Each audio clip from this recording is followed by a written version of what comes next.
Hello. Hello. Yeah, yeah.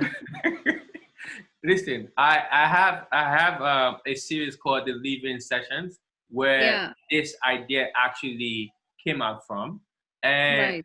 every time I start the conversation, there's a laughter that starts it, and I keep saying people don't know that I've had a conversation before the conversation starts. So this it is something that happens all the time.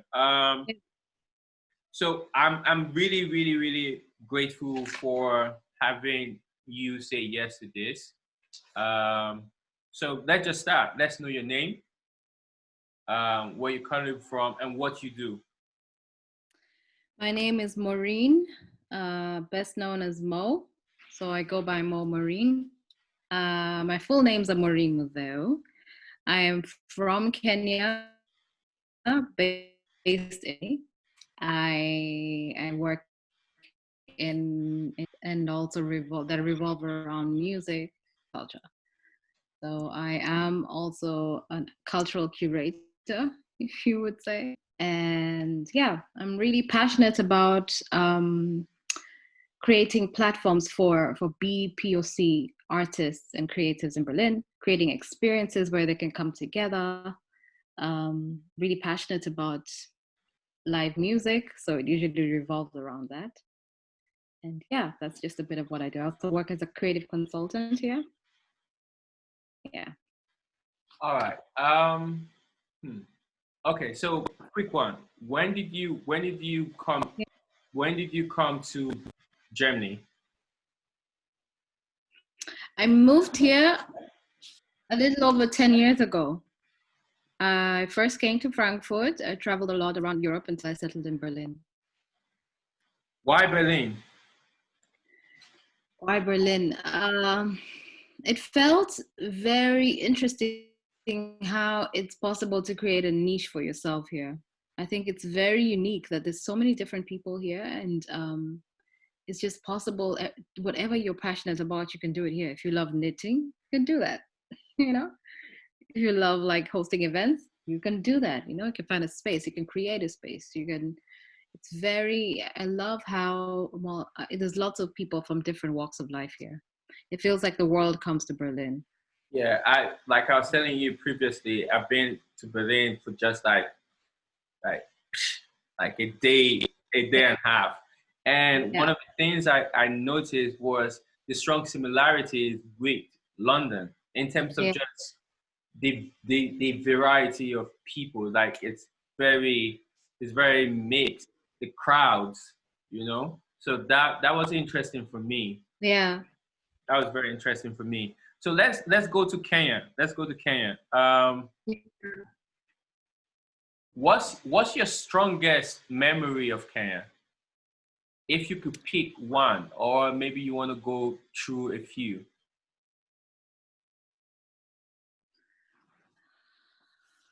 It's not one. It's many. I grew up in a very. I went to school with a lot of creative people. Um, I think you could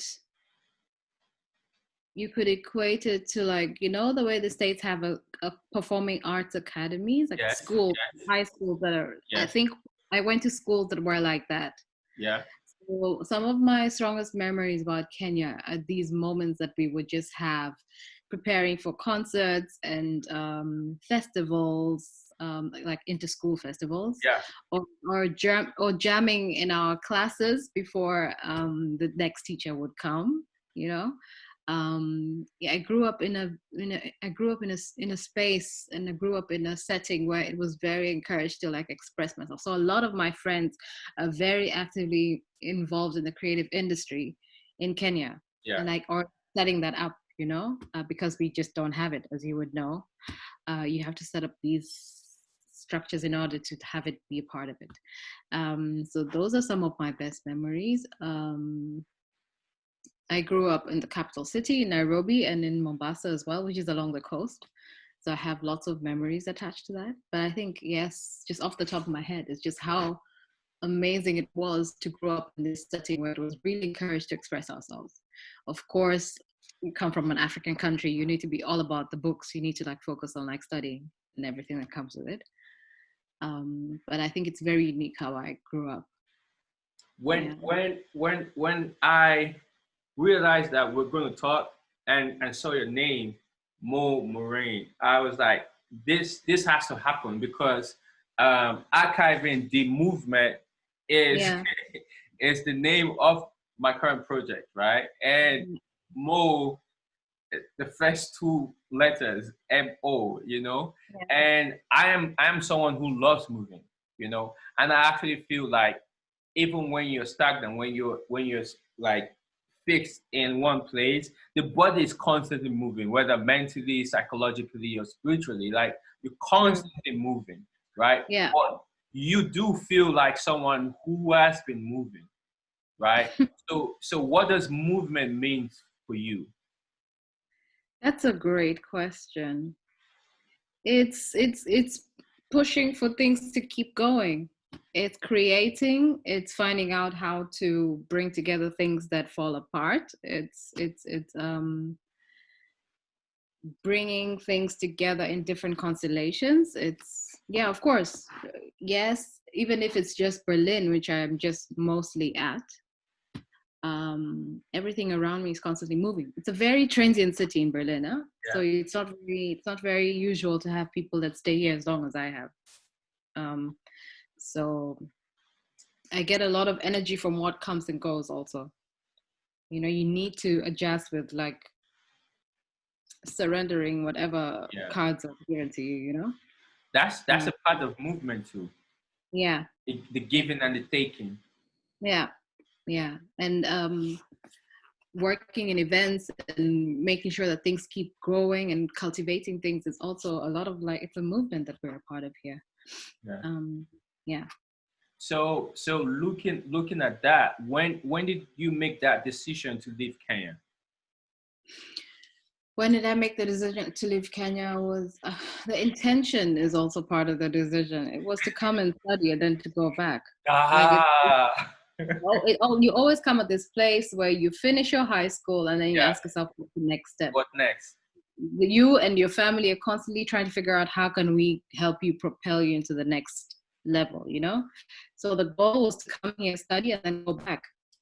But then it didn't. I'm still here after all this time. Yeah, but I love the moments, right? I love moments that affect us forever, right? So you where did you study? In Berlin, I didn't finish. No, I no didn't. problem, no problem. I Um, Yeah. I started here. The goal was to continue studying here, and I started to work while I was studying, and found myself working more than I was studying. I was also earning lots then, and I thought, hey, who needs school? You know, to the extent where you're supporting yourself and supporting your family as well. Yeah. Um, and then it just became less and less of what I intended to be here for. And then very also very when I was working very much in the bilingual kindergarten and Okay. school area because it was more using my English language in the German context. That was the best way to go into it. Yeah. I started to freelance and really work with certain companies and families very specifically. And then before I knew it, I was moving again. I found myself also helping friends Yeah. organize their events. And I would try to do both things until I realized I I can't. need to do one. You know, I can't be up early and be doing these events in the night. I would get away with it most times, but then it's just not feasible. And I began to realize that I was also developing a passion for like creating these spaces and learning as I was going doing that. Um, and so I left this whole space of working as an English teacher and a kindergarten preschool assistant, and I moved fully into like that was like pivoting into that felt crazy. It still feels crazy after all this time. And I would say that I've been doing this on that scale for properly for about 5 years, um, Yeah. 5 or 6 years. Um, And it wasn't just like your usual event management kind of thing. In order to do the events that I do, I found myself also curating this is where curation comes in. Yeah. It's not just creating an event, finding a space, finding the artist. When I do an event, I'm thinking, who are the waiters, you know? Yeah. Who are the people meeting them at the door? You know, Yeah. what is the security like? What is like the production team like? Have they worked with people of color before? Have they worked with Black people before? What is the management of this space like? You really have to think of every single detail. And so I found this term about being an event curator. And it sounds like super like, ooh, what do you do there? But you have to, in order for our people, you know, we're creating spaces. Yeah. You have to look into all this. Yeah. And so it's constantly, I'm sorry, I'm going on and on and on about Go. This is but this is when yeah, like the moving, it's more like like transcending from different spaces and different levels of doing things. Yeah. So I love the word transcending. So it's interesting because I'm just looking at it's a lot of movement, right? Because as you're speaking, I'm actually taking some notes here, and it's a lot of movement. And let's go. Like I said, I love observing movement, but I also love paying attention to moments, right? So you come and you're studying, and you're having this thought, right? I'm working, I'm making money, I can move in this direction, or I can study and try to work. And then you make the decision of not working or not studying. When did that happen? How did it occur? Did you just take all your books and put them somewhere? Did you just no, say, like, how did you transition? I think it's something that a big part of me didn't want to do also. I think I found myself, it's not taking my books and putting them away. I just found myself doing less and less of what I knew I should be concentrating on doing. Okay. You know? But then you're making small steps. You're realizing that yes, events and creating spaces or being a part of like an artist's journey on whatever projects they pull you in for, that is also very rewarding. Yeah. I must say that I did have to get like a job every once in a while. You're working freelance, pulling off events, literally pulling it out of like nothing, you know? It's not usually what the type of events Berlin is used to. So you're also like pioneering in a way. Yeah. So it's an ebb and flow of things. Every once in a while, I would have a chance to also jump onto like bigger projects. Like for example, I was a part of Saudi Soul when they were out here for their first tour in Germany. So, and that only came about because somebody knew, okay, there's a Kenyan girl who lives in Berlin, she does events. And all of a sudden, I'm pulled into this thing. And I'm like, how in the world did this happen? Like, do they even know what I'm doing? Do I know what I'm doing? But it's fine, I'm here, let's go, you know? Yeah. Or like, you know, bigger opportunities came that way because I chose to consistently like moving with the smaller events. I make it sound easy, it is not. But definitely it's not. And I do not think anyone should actually leave here thinking that it is easy. So let's look at space, right? You come into Berlin and you're studying and you're working and you make the decision. I just want to know, do you think that if you were a white woman in Berlin, do you think you would be forced to pick one of the other? Do you think the space, the structure affected decisions also? Absolutely. The reason why I got into creating spaces or putting on events is because I missed stuff to go to. This is how it started. Yeah. I really missed it. I just missed going to stuff that I would love to be at. Yeah. And so I realized, okay, fine, if I want that, then I have to create it. Yeah. I would look around and be like, my friends are making amazing things happen. They're amazing artists. Why aren't they getting booked? I Yeah. will book them. I'll find a way to book them. I will, I will put together a situation where they will also be able to be a part of, to express themselves at.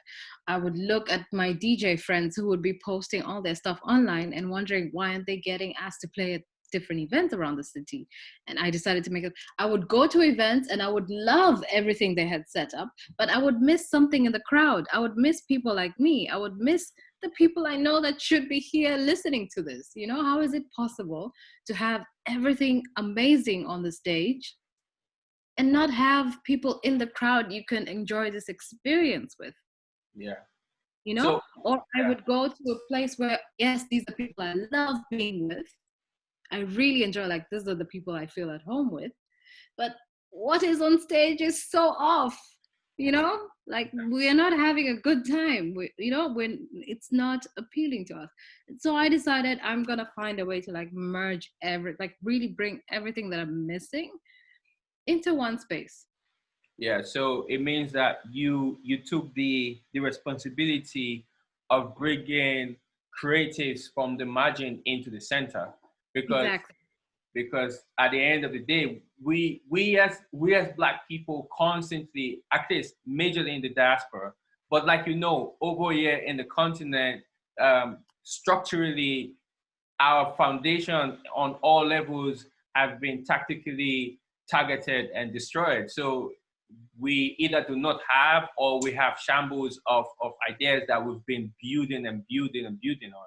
So, but when you find yourself in a place like Germany where it's designed to favor the white man and the white woman, then you're constantly going to either be, all right, I accept, or no, I create. So you deciding to create, um, maybe you don't mind not having your certificate, but then maybe the next person who decides to create would mind going to school. But when you are forced with that responsibility, this is where I'm coming to, the responsibility of being Black in the diaspora, like just Yeah. that weight, like Yeah, but can we, Omonblanks, can I call you that? anyone you want to call me, What are you comfortable with me calling you? any Omonblanks, I'm fine. Yeah.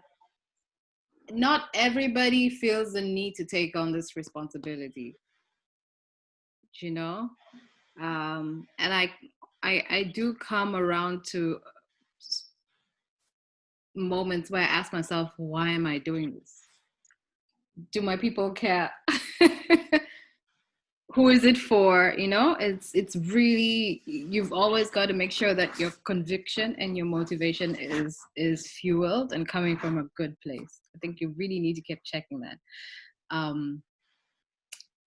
Even after all this time and with everything, I do have moments that I can celebrate, but there's a lot of, like, low moments where you really have to check and understand, yes, I sense the responsibility, but what is it that makes me feel like it needs to stay on my shoulders? I don't think it does. Like, I think there are people who consciously decide and take on the responsibility, and in their own way do what they have to. Most people do not take up that responsibility. That doesn't mean the pressure is not there, right? So I'm not going to go, I don't want us to go deep into what's happening now, the Black Lives Matter or anything like that, but the idea that you have white people who know you as a Black person, and the next thing they ask is, how can we be better?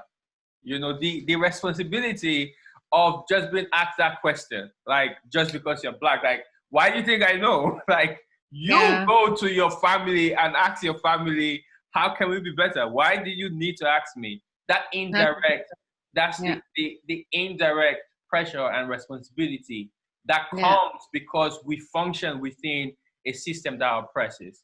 That's all I'm saying. But you, as someone who has taken up that responsibility, you can't. There's no way you can downplay it, because you know what it means to be a space curator in Berlin. As much as Berlin is diverse, it's still a big pressure being a Black woman in Berlin, day to day creating space. It's I don't know how I can't explain it because that's not my reality. Yeah, no, thank you for saying that. I think a lot of people take it for granted. And I guess you need to also recognize and know that in order to be aware of it, it is it is not difficult. And I always have moments where I'm just really astounded by, wow, I had no idea what I was setting myself Yeah, up for, you yeah. know? And so I am thankful that you recognize that it's not easy, but I sense deep down in my spirit it is worth it. It is. And It is. and It it is. will I will Well, just I'm have to, grateful. Just want yeah. to put that one out there. We're just meeting, and I'm very sure that we're going to do projects together. I'm sure of it. Like I Hope. said, when I saw Mo Maureen, I was like, "This is happening." Like, like, and if you flip it, actually, if you put like, if you times the O in your name, Yeah. it's almost there somewhere. So, Now it gets better. On Instagram, I am more Maureen. More you Maureen. see, you see, you see. So So if you want to follow me on Instagram, you need to be prepared to get more of me. great, You want 100%. like just a little bit of information, follow me on other channels, Yeah, you know? yeah, yeah, 100%, 100%, 100%. So it also rolls back. So when I started the project archiving and the movement, it's the part of my project that puts me on the road, Yeah. documenting, right? But not just documenting because I'm always on the road documenting, but now on the road documenting and having events around the documentation, right? Mm, So instead of just coming into a city, document and leave, come into a city, document and talk about what I'm doing or talk with people. So that's the aspect that forces me to talk with people about yeah, the project, right? That's the yeah, idea of archiving the movement. And yeah, but then with COVID, now I'm looking at the visual part of it. So mm, okay, because I am also limited. Like there's no very few tickets I can buy, even without COVID, right? So COVID has brought the attention of Zoom to me, right? Now understanding that I can take a platform that was meant for board meetings and all of this and now has been usurped by the everyday person to Zoom parties and all. I can mm, I can create this bridge between the everyday person using it for Zoom parties and all of that, and the corporate world, and find a in between space to yeah. document conversations like this. So this is leading me somewhere. We are never far away from our childhood, you know, like whoever we are, it's embedded in where we're coming from, right? Mm. So who can you trace this Marine to? Like who has instilled the idea of being fierce? Who has instilled the ideas of okay, if I don't have it, I will create it. That would have to be my mother. I'm even surprising myself with my response, but Why is it surprising? because we don't get along well. But I realize as I'm becoming an adult, I have these elements from her. She's very like, she's had things taken away from her Yeah. and never let that be something that held her back. She's created things out of nothing. Yeah. Um, she really had to move past some obstacles that had the potential to hold her back. So that would be my mother. We're very different because I'm more like soft spoken, very reserved at times. I overthink my next move, and she's very like, come on, let's get it, you know. Really, and I look back and back as a child, I felt like it was a lot for me being around that, but it's exactly what she needed to like set us up for Yeah. where we're at, my sister and I. So yeah, it would have to be my mother. She put us in spaces where we could grow and develop and express ourselves.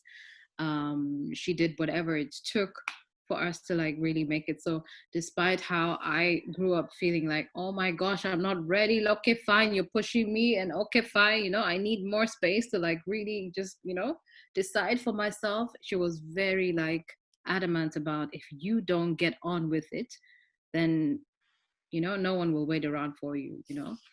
Really, really encouraging us to grow, like sometimes way more than I felt like I could grow, you know. Really encouraged. But now I look back and it's like, it's just really, really pushing us to rise up to the occasion. And I still have that. So I would say that there's this Maureen here today who was able to do things in Berlin.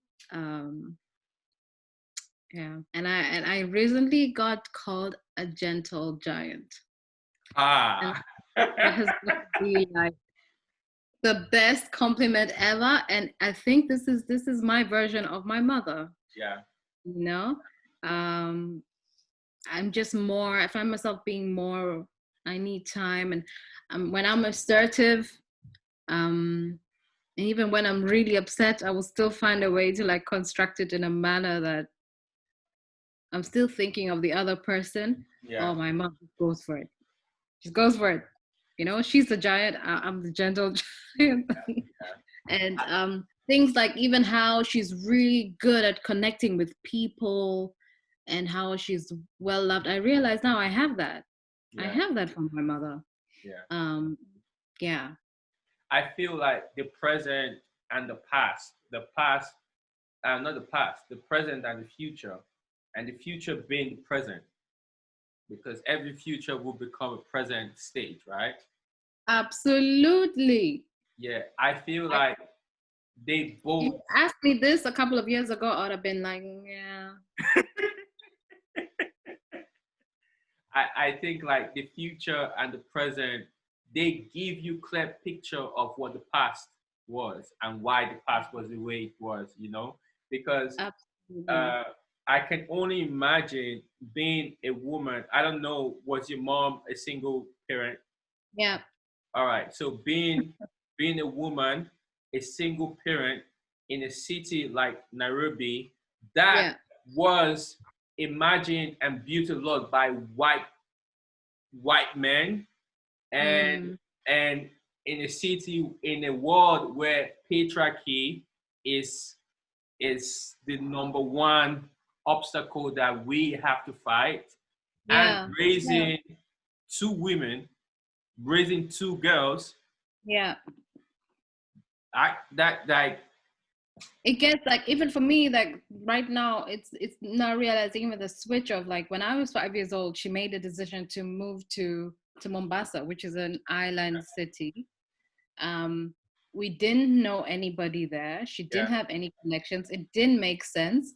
But in order for her to move on to the next level, she needed to like move to an entirely different setting, you know. wow, um and really established herself as, and really did like everything. She had to like really accelerate her growth, regardless of everything that must have been emotionally going on. yeah, And so I look back and I understand that now, but then it was a lot for me. yeah, It was like, wow, mom, chill. You know, I can't, you know, our parents had just split.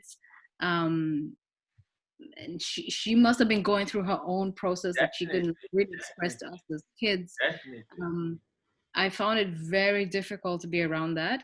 And I think these are the same things that I'm also like you're now raising, is the same kind of parallels that I must be facing here. And so I have to give her back her credits now. yeah. You Um, definitely are close to the age your mother was Bless when she you. started having you guys, or That's it. So now I get it. when she started having you people, and Yeah, when you look at it, you have moved from your country yeah, yeah, into this place called Germany that yeah, is doesn't prioritize you, and you have to you have to create your space, and that's what you're doing. So you're basically doing what your mother did. It's Yeah. crazy. Yeah. I'm realizing that more and more, and even more in this conversation. It's astounding. It's also having to like acknowledge that Yeah, yeah, it's not something that I really saw yeah, over the last couple of years. So yeah. I hope you can like, call her one of these days and say, yeah, I get it now. I bet that would yeah, do. I bet that would do a lot, because you see, as parents, kids, we forget that our parents are humans, right? yeah. We do forget. And when you even look at, sorry, you wanted to say something. No, you're saying the right. Please continue. Yeah, and when we look at our parents, even from a sexual perspective, we be like, no, you shouldn't be having sex, and oh no, you shouldn't, and we dehumanize our parents and just give them a position of responsibility, and that's it. Your Yeah. only responsibility is to take care of me. Mm, You shouldn't have a sexual life. You shouldn't have a social life. You shouldn't have, no, you shouldn't be having fun. No, you are mm, corny. No, you shouldn't be dancing like that. And they become these people whose life is revolved around us. And then we leave. And mm. then we leave. And then relief. Yeah. Right? Yeah. And a lot of them are lost after we leave. So it's really important for me. I've lost my mom, but I have my dad. It's important for me to, when I speak with my dad over the years, I've built this relationship with him where, like, he knows that I see him as a human being, right? I see him as just as that guy.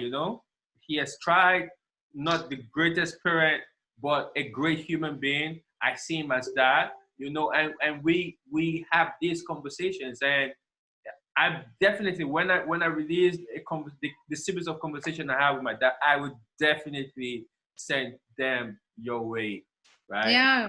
Yeah. Yeah, it's really important. And now I'm still looking at transition, because just paying attention to you, movement is constant with you. So what transitions are you making now? Oh wow. Oh, you're asking all the questions. I always feel like every conversation has a cathartic effect, has an effect somehow, and for me, and it's for me too, not just my guests, for me, because I feel like as Black people, a lot of our conversations, the deep ones, are either very performative or hidden, And for me, I'm trying to make my conversations come to that middle where it's not performative, it's as sincere as it can be. And I feel like there's always a connection to make. Even if you have the same conversation with the same person 10 times, there's always something to uncover.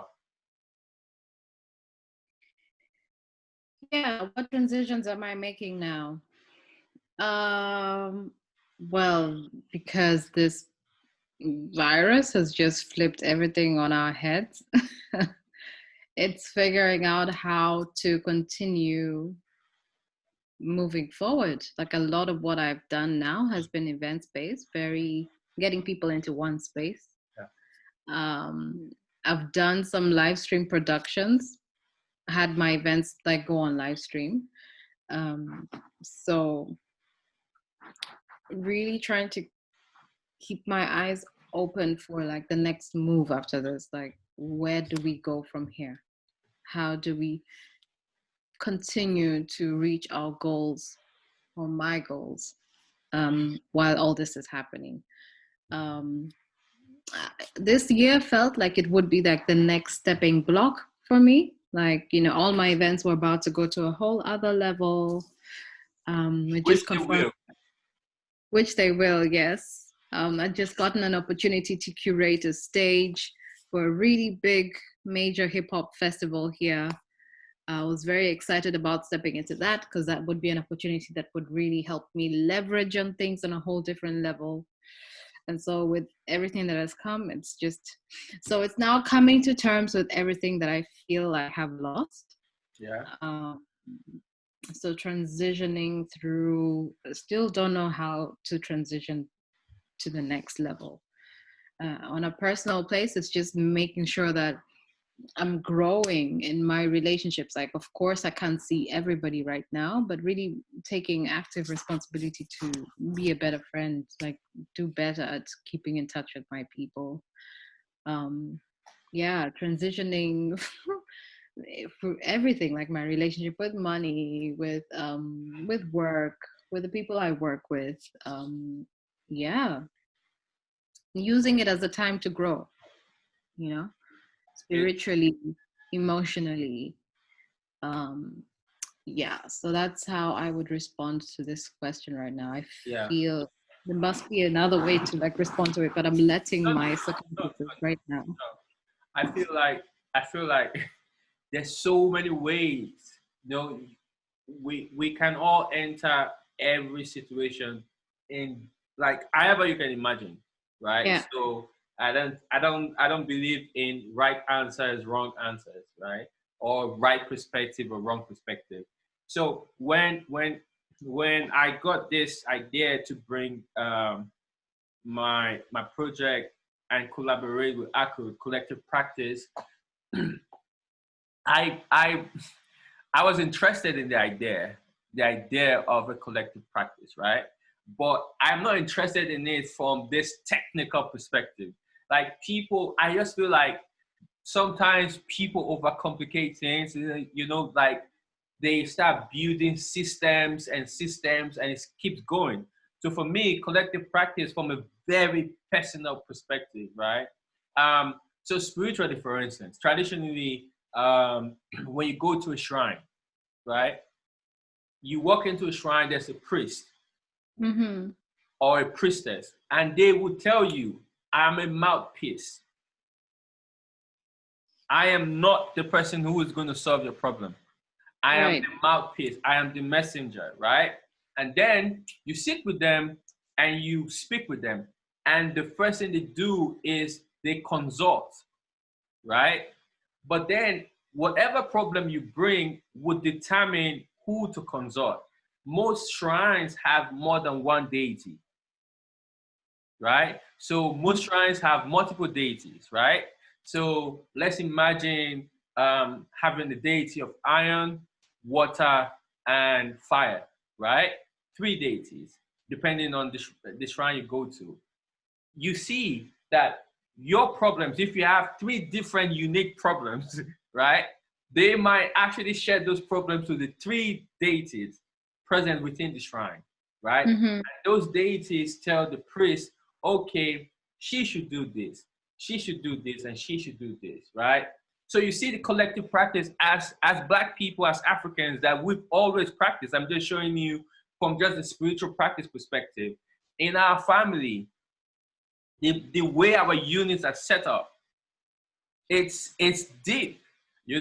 I'm 100% sure that you are still being affected by something from Kenya till date. Like we are so connected, right? And for me, I feel like this one of the things that makes us strong. And I'm always looking at it from the Black African perspective, right? This is the thing that makes us strong. That invisible collective network, right? Mm-hmm. So how conscious are you of that? Of the collective practice from a interpersonal scale, like my family. Oh, Yes, it's there yes. all the time. From your family, from the community that you decide to develop, the community that once you hit adulthood, you begin to build a community of your own. That replicates that in a different way, right? You begin to have chosen families, right? You begin to have friends that grow and become sisters or brothers, right? Because of the connections that you build or decisions you make together, and how conscious do you build a collective network for yourself? Oh, it's everything to me, especially in a place like Berlin. You need to be very intentional about the people you're making friends. Yeah, Um, Always check that it's not just staying on a surface level, and who it's worth deepening it with. yeah, So that's my anchor here. Like I'm very grateful. I have my network of people that I love and I trust and remind me of who I am if ever I forget. yeah, So yeah, that's super important. yeah, Super important. yeah. And with everything happening, how do you feel as a black woman now in Berlin? Do you feel um, do you feel the change, and are you looking forward to also being a part of that change, or are you going to be an observer? Mm-mm. Those times are over. Over. It's been over, but now it's over on a whole other level of being Yeah, over. yeah, Um, I mean, you're speaking to me also coming fresh off the Berlin Black Lives Matter protest, and here, where it was like about 50,000, over 50,000 people yeah, showed up, yeah, you know, but it was like really unapologetically like claiming that Black Lives Matter. We saw so many young people leading from the front to the back, I'm so like a lot of those people that were part of putting that protest in place were friends of mine, people that I have worked with, that have been involved in my events. So I'm very, very, very proud and wow, excited about it. What that means for me as a Black woman to see, I'm just holding everyone accountable. Like the boldness to call people white has grown, you know? You're still uncomfortable about me calling you white. yeah, Go check yourself. yeah, Go find out about your white privilege. Go find out about racism, Go find out about racial injustice. If you're still uncomfortable with hearing racism, wake up in the morning and say racism 3 times in the mirror, you know? Go explore what the word white fragility means, you know? Now the buck stops here. I want to see the same energy I saw at that protest in my life, in my school, on the bus, in the hospital, at the club, at the door. I want it everywhere, you know? So I've always been bold, and we've spoken about how I've always felt a need to like always tone myself down, always like, and I look back, and from a young age, it was my people around me being like, come on, you can do it, go for it, go for it. And I was like, oh, I'm not sure I'm ready. I'm not, no, no. I think it's still there, but to a very limited extent.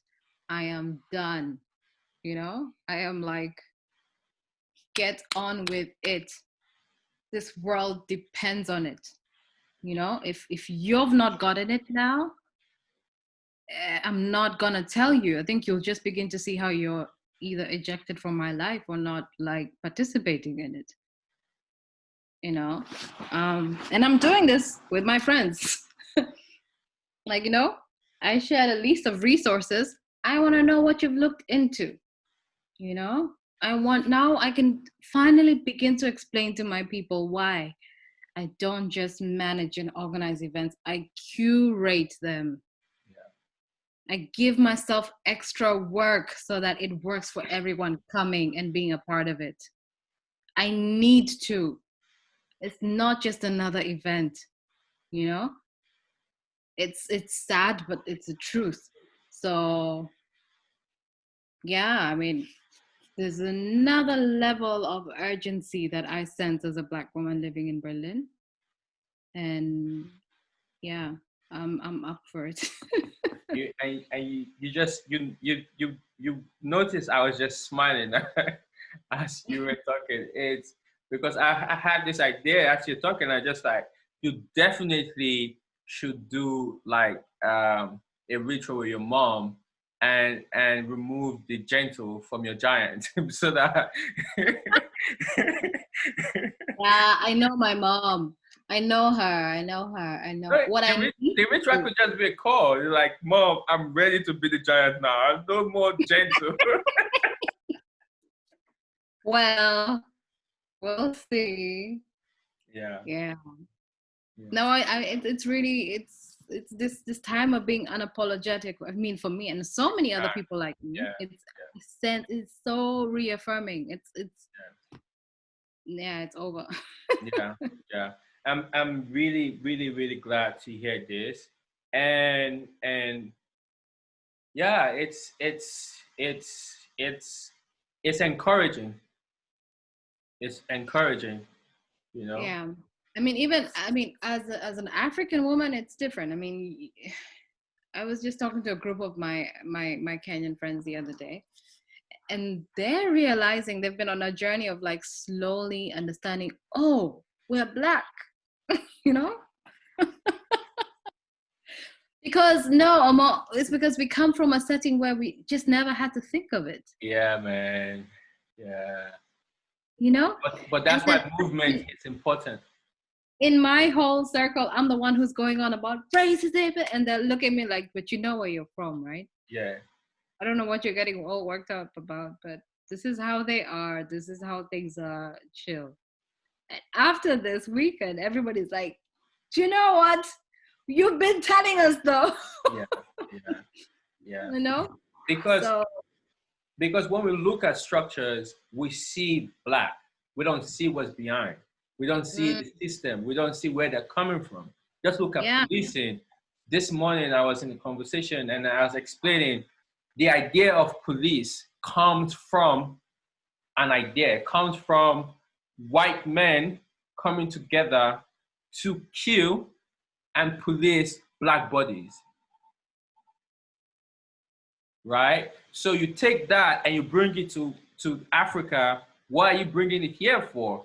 To police, kill black bodies, and make white people feel safe. So when you remove the white bodies out of that system and you replace it with black, that doesn't change the foundation of what that unit is. So that's why when you see policemen and women wear the uniform, they turn into something else, right? They turn into something else. So that's it. The foundation of police is it's not positive for black people. Nowhere in the world is it positive. I'll tell you what the Yeah. slogan is for the police force in Germany. Polizei, dein Freund und Helfer. Your friend and helper. That's not for me. Nah.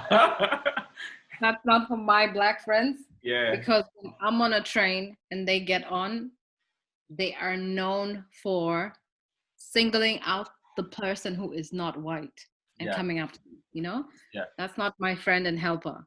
Yeah. You know, they are known for being just atrocious. Yeah. Just not anyone that I would go up to. Yeah. They are known for, you know, even after the match that is about police brutality, there's still police brutality at the Yes. end of the Yeah. people protest, Yeah. you know? So And that's everywhere. That's in everywhere. that's happened all across America. That happened in the protests in Berlin, even in Accra. They protested. The police arrested the leader of the protest. The police shot at protesters, and it's it. In Nigeria, it's say police is your friend. I've been afraid. I have trauma with police. I've seen police kill people. I've seen police Mm, traumatize people. I've seen police um, consciously misplace identity, replace innocent people and use them and replace criminals. So it's the police. I don't like police.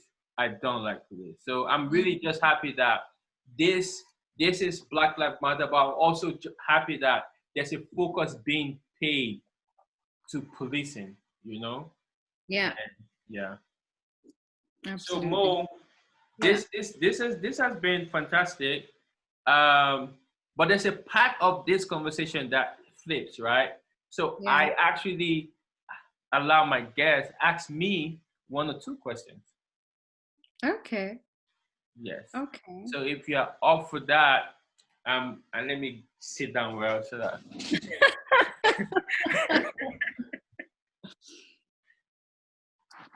What are you gonna do after this whole crisis is over? Hmm. Travel more. Okay. Travel more. I'm always moving, but I now understand the importance of just all these ideas that I keep saying no, no, no, no, no, not much time, Yeah. no more. Yeah. I'm just gonna find a healthy way Yeah. because I say I have people I love and people I want to spend time with. But Hmm. I'm going to constantly find a healthy way to do as much as I can do. That's amazing. Yeah, yeah. That's amazing. Great. And what has been the most rewarding thing you have experienced in this particular project you're running right now? The I've always known this, but when you realize something is also scary. When you know something, then it happens, and the similarity and the difference that we have. And I think that's why it's easy to create stereotypes. You just say, oh, black people. No, obviously, we do have very strong similarities.